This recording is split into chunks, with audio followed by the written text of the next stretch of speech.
Thank you, Dr. Manoj, for the charitable introduction. Presidents of all the six Rotary clubs, an audience that is already enlightened enough. Not sure why you are here this evening.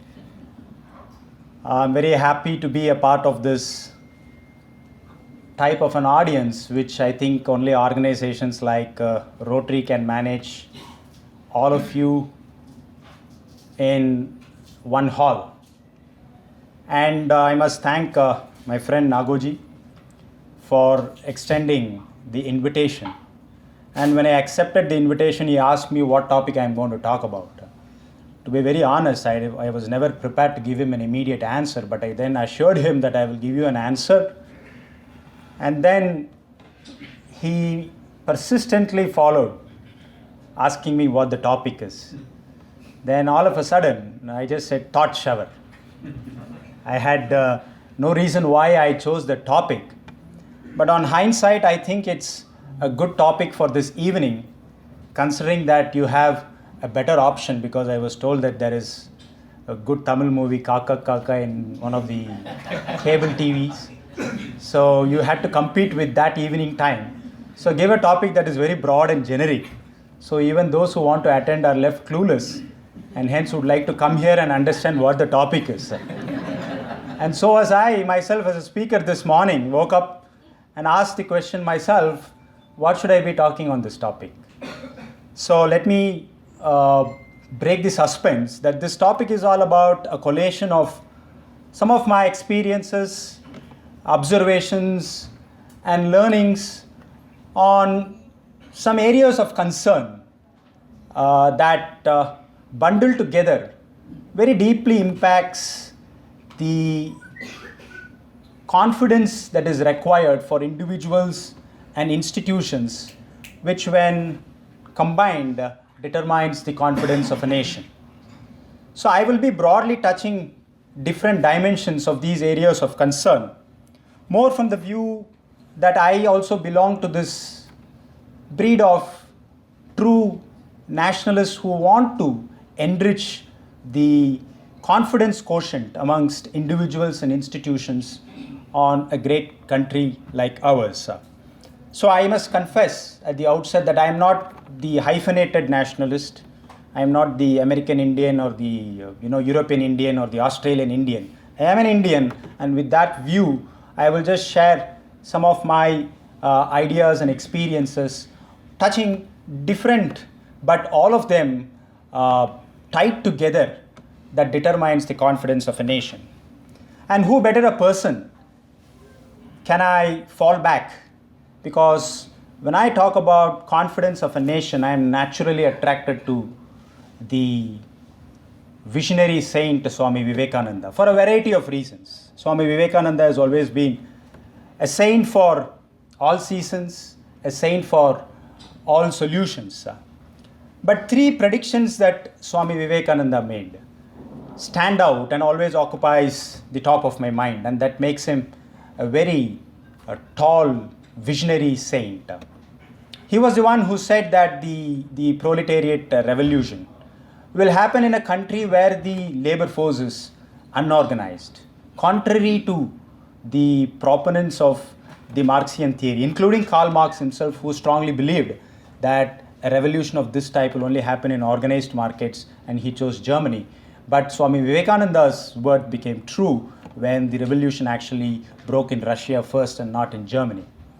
He was the one who in 1897, at a place not very far from this place, said that, close your eyes and so will I.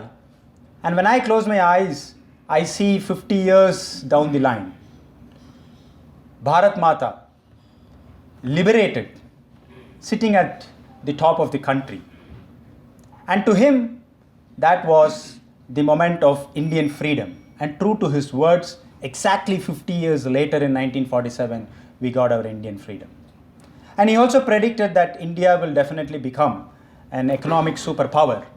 And true to his words, in 2010, the NIC of the CIA, the National Intelligence Council of the CIA of the United States of America, said by 2050, India, China, and USA will be the three largest super economic powers in the world.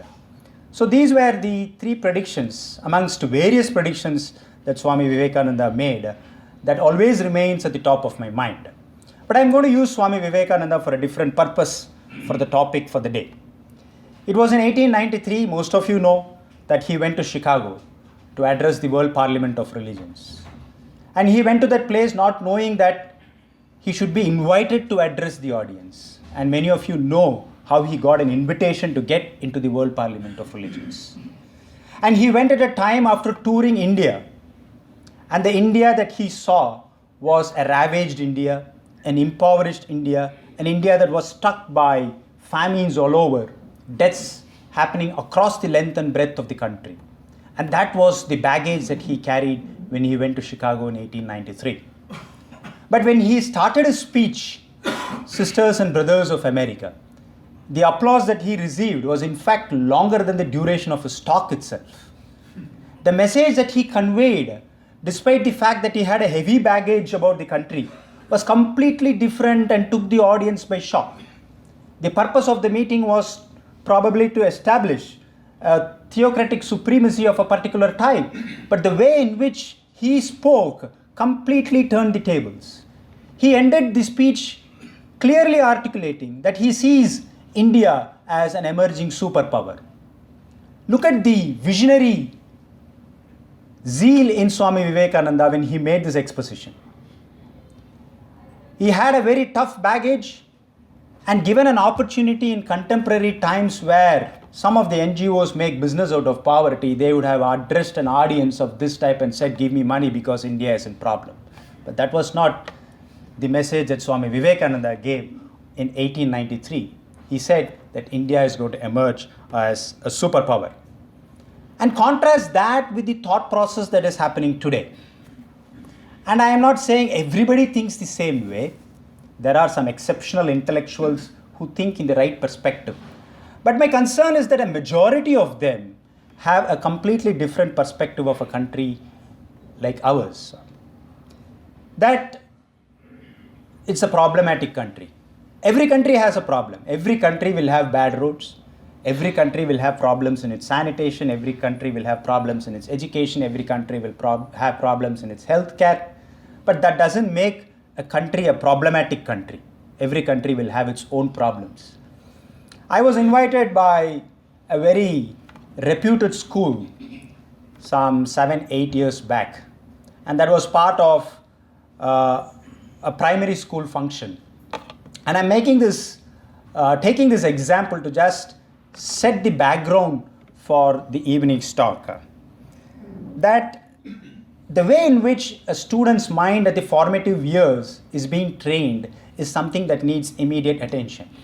So when I was there in the school as one of those many important guests for the evening session, the principal of the school said, look, we are a school that is of a special type, and we prepare students who are very focused in their career objectives. So I asked them, what is their focus? So she said, students, how many of you want to leave India for your higher studies? And everybody raised their hand. I said, this is the type of the students that we prepare in our school. So I asked her a question. I mean, are you taking pride in this response, or are you concerned that everybody wants to leave the country? The answer was, I take pride. But then it immediately struck me that it is in these formative years of school education that this idea is seeded into these students. Then what will happen to the confidence building mechanism, which is the very purpose of education in schools and colleges? And colleges is a different story altogether. We need a separate one-day workshop that Rotary needs to organize if I want to talk about colleges. But this set my mind thinking that at these formative stages, if these young students are made to think this way, what is going to be the future of a country on which hopes of different countries rest? And the time should come where students across the educational spectrum need to know the real power of a nation.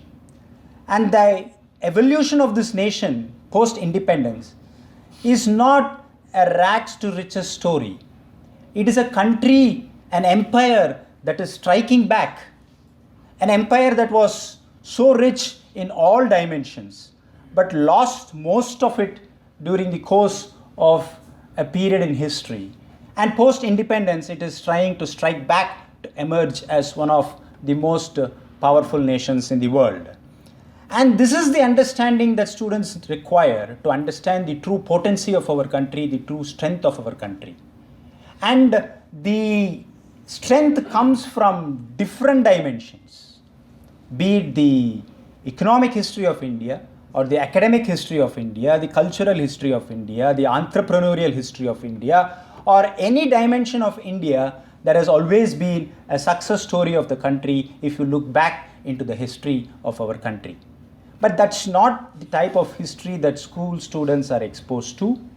And because of that, they have a kind of a distorted baggage that they carry with them, and they find it very difficult, though burdensome, to unload it wherever they go. And that is the reason why you find many of them, simply for no reasons, try to trivialize the country, not able to internalize the true strengths of our nation. So I will just pick a few examples to make my statement good. And also in the process, for those who do not know, most of you know some of the facts that I will be sharing with you, but for those who do not know, in the process also try to enlighten some of those critical historical facts on a few selected dimensions to make my statement good, that this is an empire that is striking back, and that is the key message that we need to give to the successive generations of our country. Let me begin with the academic dimension. Most of you know the great Gandhian historian Dharampal. He wrote the book The Beautiful Tree. The name of the book, the inspiration came from Mahatma Gandhi's famous talk in the Cheetham Hall, where he said the civilization India is a beautiful tree, and that it has to be protected so that the civilizational roots of India are not uprooted. And in this beautiful tree, Dharampal touches a lot of issues about Bharat. And one issue, the academic issue, he presents facts of a survey that was done by the British establishment, themselves between the period 1800 and 1830. They covered the presidencies of Bengal, Punjab and Madras to understand the schooling system in India at those times.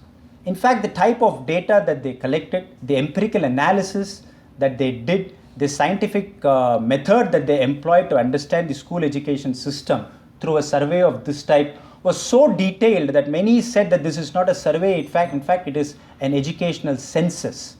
So when that report was published, it was a shocking report for the establishment itself, that they found that there were more number of schools than in Britain, that the curriculum that was employed was far advanced, that the teaching skills, the pedagogy that was in place was far advanced. The outcome of education was superior. The literary skills that the students had coming out of the schools were advanced and better than those coming out of the schools in Britain. That the number of literates as a proportionate amount in India was more than a similar proportion in the UK itself. That the respect that the teachers had in the schooling system was far high when compared to the respect that scholars had in the British. So the committee of this entire exercise just articulated a simple point, that the educational system during those times was far ahead of the British education system, and this is an accepted one by a survey that was done by the British establishment themselves. But look at what we are talking today. I don't know how many of you know that such a survey actually existed, that Dharampal wrote about this in his book called Beautiful Tree. But we have always been thinking that we are not able to invent a new educational mechanism in our schools. Not that we cannot, we were leaders in that, but because of various constraining factors, we are handicapped that we are not able to make a progress forward. Take for example, in the survey it was found that admissions to schools was done in such a meticulous manner. Today, can you get an admission into some of the best schools? Today, getting an admission into the best schools is becoming a social crisis at household levels. No wife is able to accept that poor fellow as a husband, because that fellow did not manage to get an admission in a very good school in Chennai. That is a social pressure in every household because this poor husband was not able to get a school admission. And I cannot blame him because every wife wants their son or daughter to be more intelligent than their husband, and so they really want their son or daughters to go into some of the best schools. So I don't blame them also. But the admission system those days was so meticulous. Respect for scholars, respect for teachers. Today, I am a teacher myself. And today it is a challenge for teachers to face the students in the classroom. Because they come inside the class with answers already known to them thanks to Google, and they are ready with questions. It is a challenge, and I have been observing this. In fact, I use an analogy to explain this. When students get into the KG levels in schools, most schools ask the students to sit on the floor. The teacher sits on the chair. Then the student progresses to maybe the third and fourth primary school. They sit in a small chair. Still the height of the chair is less than that of the teachers. Then they again go to middle and higher secondary. Both of them occupy the same levels. Then you come to college. The teacher still sits there. The class is amphitheater type. And typically it's kind of, an amphitheater, or you never know when a surgical strike will happen from a student in the theater. So it is a challenge for the teachers nowadays. But that respect for teachers is something that is very instrumental in the success of students. And if I say that, you will not believe it. Yale University did a research, and they actually wanted to find how, the Asiatic students, the native Asiatic students in the United States of America, though very diminutive in its size, they may be 3 to 4% of the population of the United States of America. But how is that they are able to dominate the admissions in almost all the Ivy Leagues and the best universities in the USA, taking 25 to 30% of the seats? So they did a study, and they found that there were two virtues that these Asiatic students had, that they had the respect for teachers and elders, and they were hardworking. So these were things. In fact, they went one step ahead and said to these Ivy League professors, if you find Indian students coming and addressing you, sir, please don't get shocked, because that's the way they actually address. If you enter the class and they stand up, please don't get shocked, because that's the way Indian students behave. In fact, they did counseling to the teachers on how to behave with Indian students because they are more respectful. And more number of schools. Only thing that can match the survey of Dharampal is the number of schools today. We find many schools opening up. Schools, in fact, getting into some of those areas that are actually meant for animals to stay. I've seen, a lot of trees being felled and schools coming up in those areas, and that's precisely why I think one tiger escaped from a forest and came to a school in Bangalore, and we have many such examples. You go and trespass into their territory, then you never know what will happen. They'll also come to your school. Maybe they'll also get a hall ticket because they maybe will be performing better than the students themselves. So the academic system, in my view, is something that needs to be addressed in a serious manner. And I don't want to just stop with the school education level. And I'm not going to touch on the curriculum, the syllabus, the assessment, and all of that. The short and sweet is that there are serious problems. And the problems gets compounded when it goes to higher education. And as I said before, due to paucity of time, I am not going to dwell on that, because I can see it happening. You give loans for higher education, and you make your school education so expensive. It is like giving housing loan for the first floor, second floor, third floor only, and not for the ground floor and foundation. And if your foundation is weak, how can your first floor and second floor and third floor sustain? So that's the story of the education system. But we as a country experienced a wonderful education system in terms of our academic ecosystem that we had in place in the 1800s and 1900s. So there is something that we have to learn from that. Now next, let me go to the cultural history of India. The cultural history of India, and India always has a soft culture. The civilizational assets of India has always been soft. And that is why we talk about yoga, we talk about Ayurveda, we talk about meditation, we talk about pranic healing and all of that. These are all soft assets. America also has its soft assets. They have Coca-Cola, they have Mickey Mouse, and these are the soft assets that they have. So when we exploded the Pokhran, Bill Clinton said, oh, I thought India was a soft nation. How is that they exploded a nuclear bomb? We have always been a soft nation, but we were not respected for that. Only when we exploded a nuclear bomb, the world started looking at us, oh, India is a powerful nation. So we had the civilizational propensity to become a global superpower. And again, if I say this, you will not accept it. The Indian Council for Research in International Economic Relations in early 2000 did a study to understand the civilizational propensities across the world. They found that the biggest temple was in Cambodia, that there was a university called Sandipani University in Jakarta. You cannot have a university called Sandipani University in India, thanks to the secular polity that is prevailing. But you had one in Jakarta, that there was a remote village in Vietnam where people speak Sanskrit.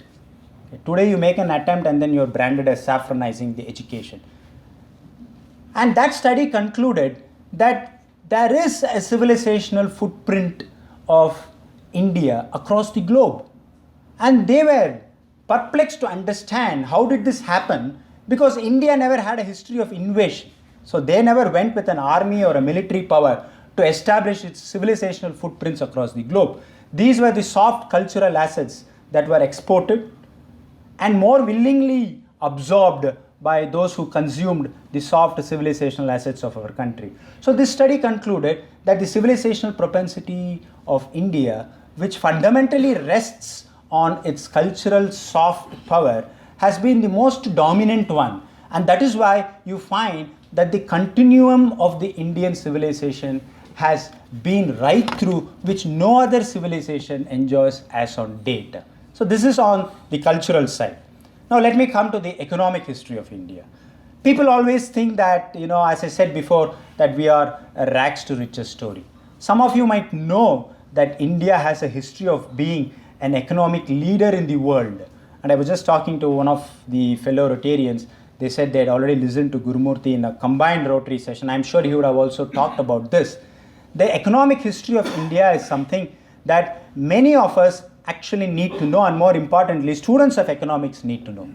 But I go through the syllabus of BCom, BA economics of many of the colleges. There is one compulsory paper, India and its economic problems. And this is what I've been seeing in the last 20 years, despite the fact that we have made considerable progress in the economic front. We have always been training our students and giving them the message that the economy of India has always been a problem. That's not the fact.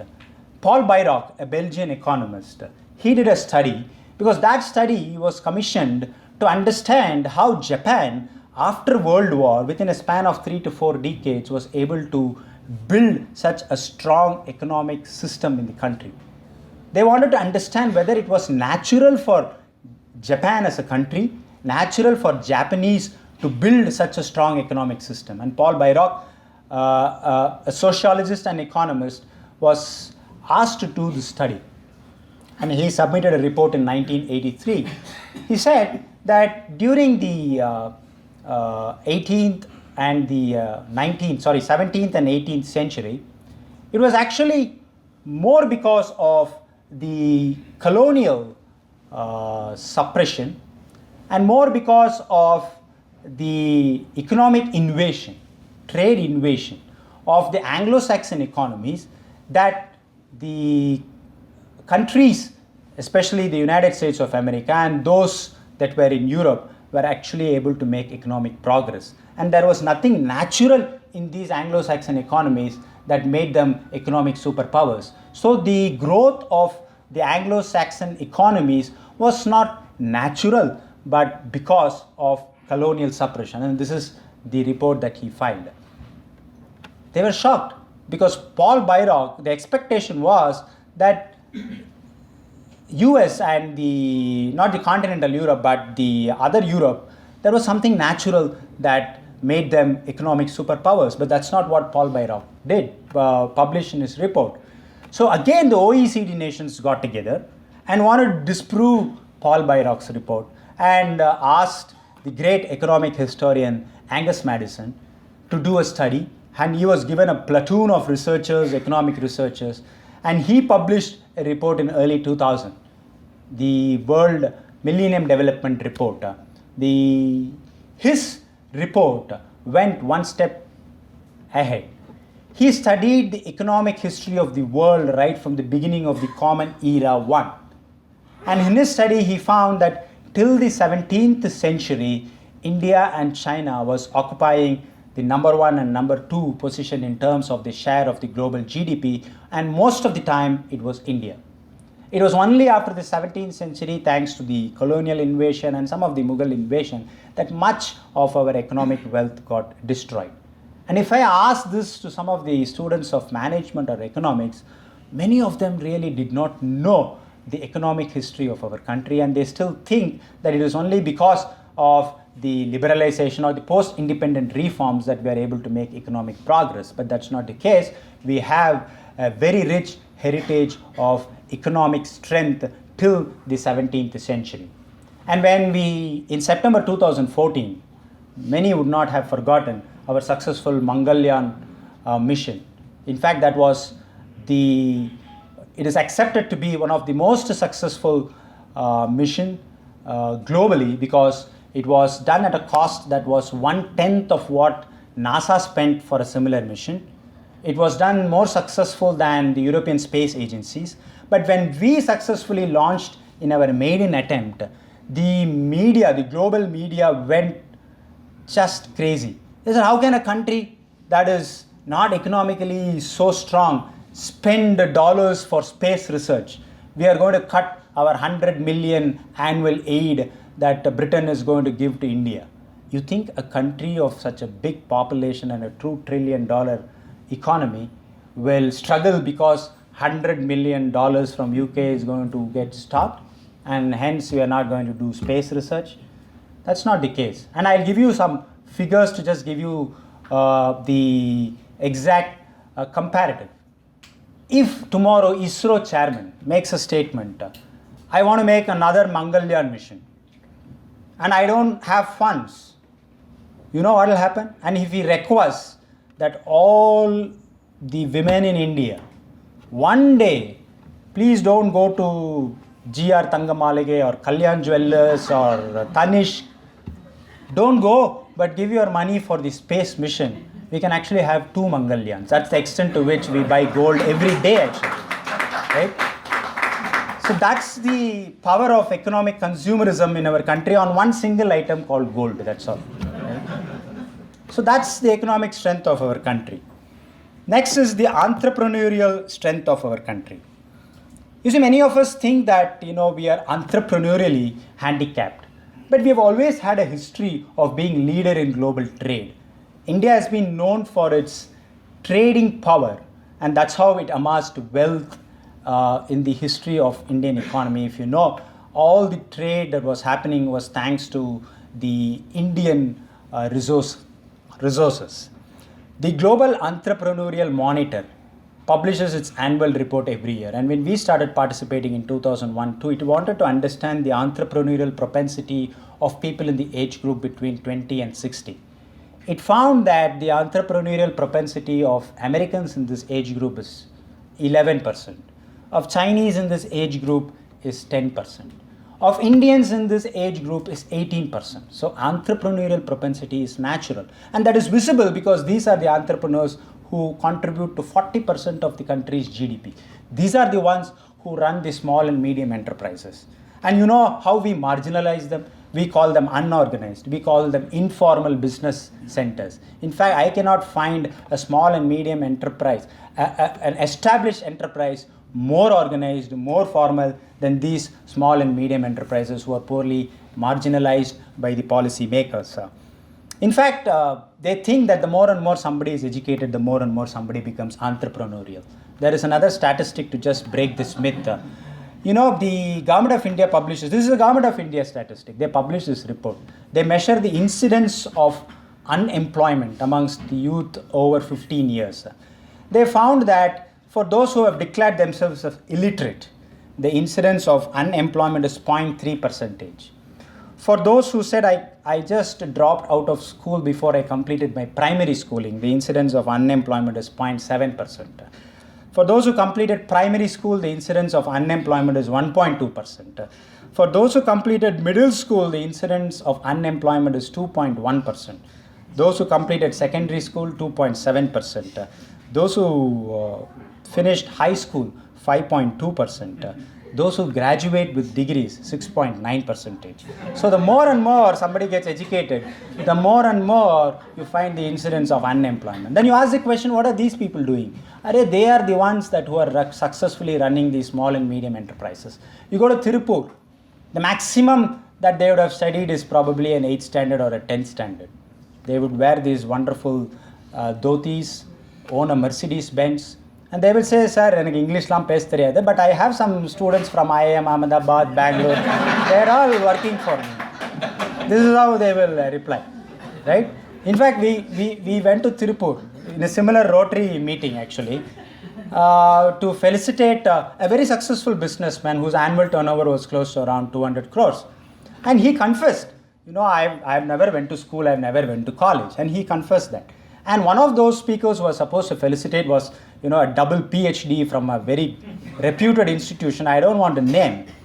And after the function, we were all just talking to each other. And this double PhD came there and said, asked this businessman, sir, neenga enna padichirukeenga? And I could immediately see that gentleman was so dwarfed in the immediate presence of so many people when he confessed that he has not, studied and he was not formally educated, and immediately this gentleman asked the question. That's very natural because we never ask these double PhDs with 100 publications what you have done. But we ask people who have done so much, how much have you studied? So that is the distortion that we have in the society. And that should be removed in an entrepreneurially vibrant society like ours, because that is something natural to us. I can go on and on and on because there are so many other dimensions, but then I'm asked to finish in 30 to 40 minutes. So let me just try to give you some parting message, and especially about these entrepreneurial people. They're all open air universities actually, in my view. In fact, universities like us must go to them and say, look, take a degree. You don't have to come to university, you don't have to come to college, please. Here is your degree. They are all open air universities because they are the ones who are actually the gap between the illiterate employers and literate employees is actually widening, because the more and more people feel that they want to become successful businessmen, the more and more they want to come out from the formal education system, because there isn't much that I've seen some spots of success here and there, but then an institutional mechanism to replicate these successful models is completely missing in the existing ecosystem. Because what we churn out is these knowledge seekers, but what is actually the differentiator is somebody who can provide wisdom from this knowledge. My good friend Professor Vaidhyasubramaniam used to say the difference between knowledge and wisdom. Knowledge is everybody knows that tomato is a fruit, but nobody knows the answer for the question, why is tomato not a part of fruit salad? It is in tomato ketchup or in chutney, but not in fruit salad, despite that being a fruit. That is wisdom. If you know the answer for that, that's wisdom, right? So I'll stop here and maybe conclude with the most recent graduation address that one of my favorite academics from the Harvard University, Professor Drew Foster, he gave us graduation address 2 days back. Many of you would have read in today's newspaper how many of those who graduated from the Harvard Business School. He said the business of Harvard University, the purpose of Harvard University is entirely different. The range of what we think or do is limited by what we fail to notice. And when we fail to notice that we are failing to notice, we fail to become change agents. So we need a realization mechanism to realize that we are failing to notice. And when will that happen? That will happen only if you have a free mind. A free mind is one that will ensure that you don't fail to notice. Because we are products of an intellectual distortion. Arun Shourie, I don't know how many of you read his book, Eminent Historians. He says that the history of India has intellectually cut off many of us, and it has deprived us of our intellectual rights to know the proper history of India. And if you ask somebody what is the history of India before the 17th, 16th century, they will just simply shut you up and say, those are the dark ages, right? That should not be the case. You should have a free mind. Only a free mind will train you to ensure that you don't fail to notice. And when will you get a free mind? That's going to be my concluding piece. And I borrow this from one of my inspirational mentors who used this in a different conference. This was a conference on Bhagavad Gita in Kerala. A conference where many Sanskrit scholars were dissecting the text of Bhagavad Gita, understanding the meaning of Bhagavad Gita, the Sanskrit text. But this speaker was not a Sanskrit scholar, so he couldn't dwell on the text of Bhagavad Gita, but gave a speech on the context of Bhagavad Gita, and in that process explained what a free mind is. He took King Arjuna, because Bhagavad Gita is Krishna's advice to King Arjuna, and compared the state of mind of King Arjuna with King Ashoka, because both of them fought powerful, very high-stake wars. But King Ashoka, when he fought the Kalinga war, he exercised the freedom of action and found many dead, many widowed, many handicapped, and then realized, oh, what wrong I have committed, and then understood that, he shouldn't have done that, and then sought refuge in a different ecosphere altogether. But the state of mind of Arjuna was completely different, thanks to Krishna who was besides him. And Bhagavad Gita was tons and tons of advice to Arjuna. And that is why it goes up to the 18th chapter. And it is only in the 63rd shloka, Lord Krishna says, Arjuna, I have given you all the advice, hoping that now your mind is free from all confusions. And then he says, Yatha ichchesu tata kuru. Now you do whatever you think is right.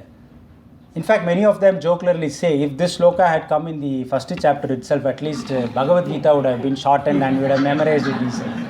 But that's not the point. You need so much of advice to give you a free mind.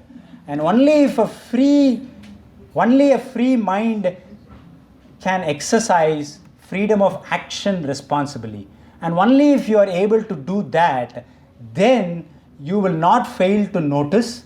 And only if you don't fail to notice, you will understand that India has a great future because it has a greater past. Thank you very much.